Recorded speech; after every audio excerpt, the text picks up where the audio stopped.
After a 2-hour bus ride from the center of Catania all the way to the base of Mount Etna, the first thing we did was take a cable car, which by the way fits 6 people, and it passes on top of a hill with the very little and very last vegetation you will see before you begin your hike. Make sure to keep your ticket from the cable car station at 2,500 meters because it's usually the same ticket you'll use to grab a 4x4 bus ride, and a very comfortable ride, all the way to an altitude of 2,800 meters, where there was a former Etna base before the 2002 eruption of the volcano.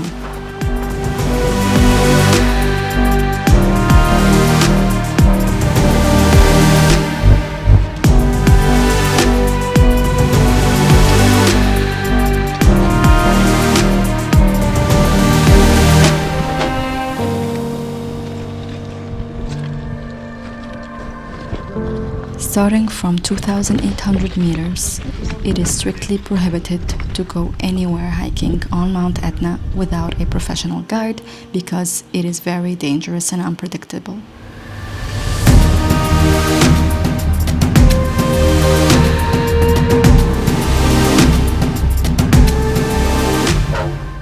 While passing next to the southeast crater, without actually hiking it, we witnessed a very beautiful and surprising reaction from this crater, which had last erupted on June 2nd, 2025.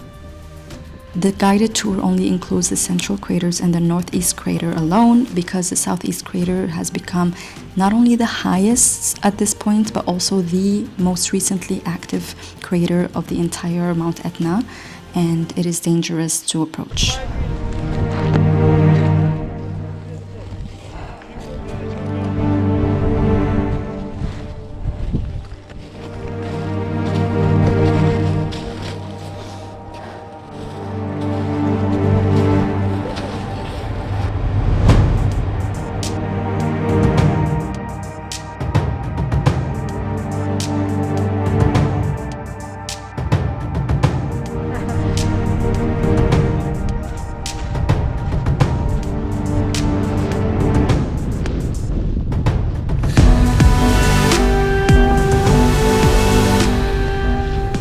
Once we reach the summit craters, more particularly the central crater, we have witnessed a very unusual weather, a lot of fog, and of course the gas that had emerged from the volcano had disturbed our lungs and breathing, as well as burned our eyes at some point.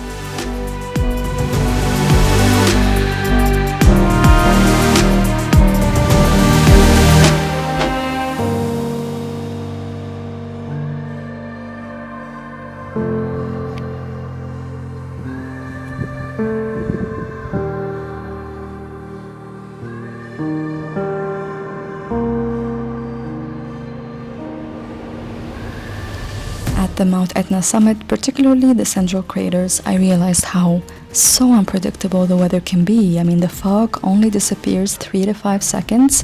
which, to be fair, gives us enough time to see the view and the craters.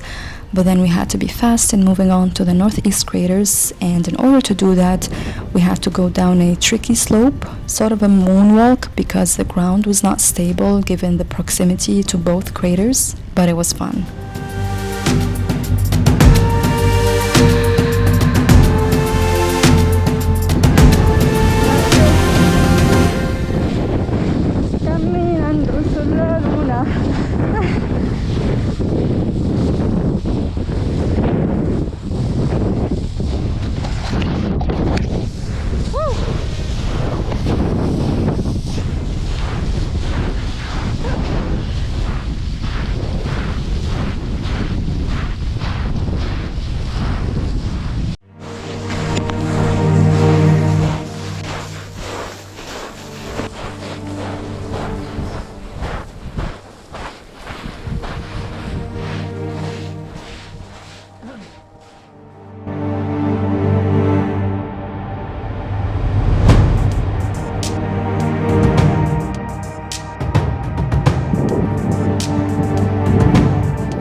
base crater was definitely more visible than the central craters, and it was actually one of the key craters of Etna that had opened up and made the massive eruption of 2002, which has destroyed the entire village and the former base at 2,800 meters.